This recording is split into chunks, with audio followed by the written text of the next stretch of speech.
everybody, and welcome back to Hell. Or should I say Hades? It's like cringe. I liked it. I thought it was pretty cool. I thought it was pretty cool. Yeah, this is a good pun. It's getting left in. It's been a minute, hasn't it? yeah, I know. Well, nonetheless, today we're going to be talking about something a little bit different. It's not the usual history video about war and peace. No? Okay. We're going to be talking about mythology.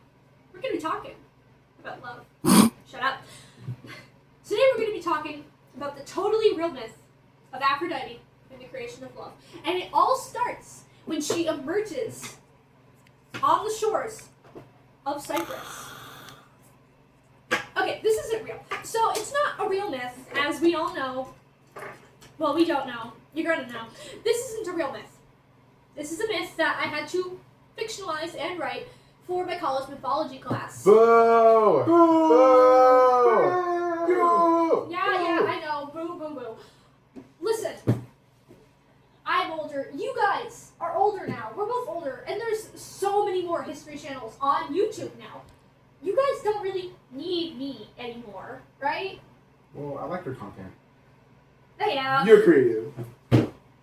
Hi. Anywho, shut up. We're all shutting up. We're going to talk about the myth now. So, talking about the myth.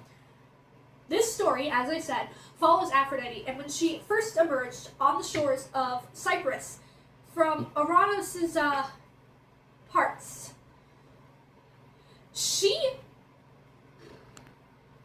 from Uranus's parts to her eventual realization of her divine purpose.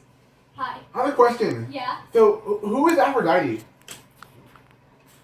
Aphrodite is the Greek goddess of love, beauty, and desire.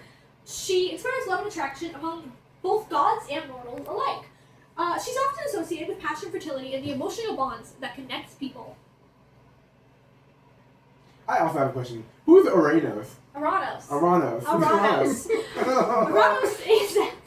is Aphrodite's dad. So, once again, Greek mythology. Obviously, he's not going to be like Persian. Or is he? Ha! That's a joke. Get it?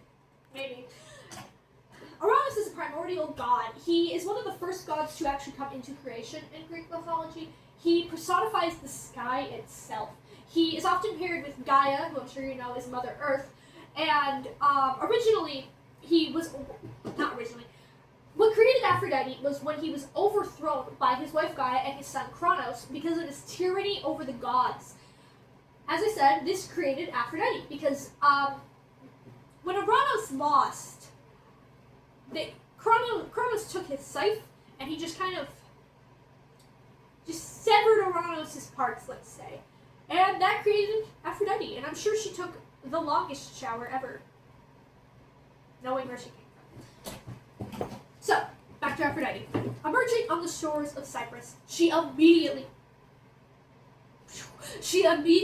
felt radiant. The people of Cyprus instantly started worshipping her, but she felt lacking. There was a lack of an emotional bond there, a connection between her and the people of Cyprus. Even so, the people of Cyprus took her in. They accepted her, but did any of them love her? Did any of them truly love her? I don't know. They don't love me because they don't want to stay in my hands. So, nonetheless, she was satisfied with her current life. Instead of, trying to, send them all to the electric chair. Like Debbie from the Addams Family. Debbie and Aphrodite have a lot in common. Okay, well, whatever. It's fine. I was just going to explain something, but it's fine. I don't need to. It's fine. God. People don't want to hear about the Addams Family nowadays. They only care about Wednesday. Or she's 7. I'm sorry. I have to.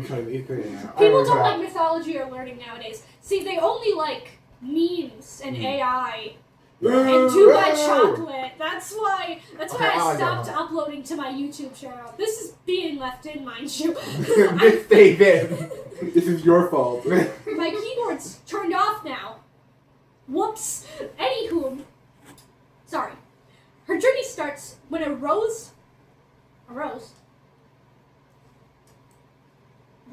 and a conch shell wash up on the shores of Cyprus.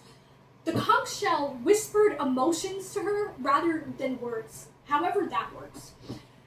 This revealed to her that she was destined to create something more than what she was currently living. She was destined to create something entirely new. Love. She was terrified by this, though. Terrified by the potential. by the potential consequences. Okay. Thank you. Consequences. So she hesitates, fearing that love can disrupt the fragile peace that she knows on the island, that she's known all her existence. She turns to the sea itself.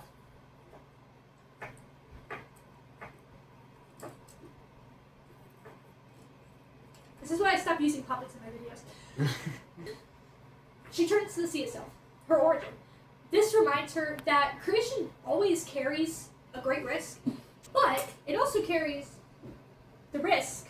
Is it a risk? Would that be a risk? It's always a risk involved.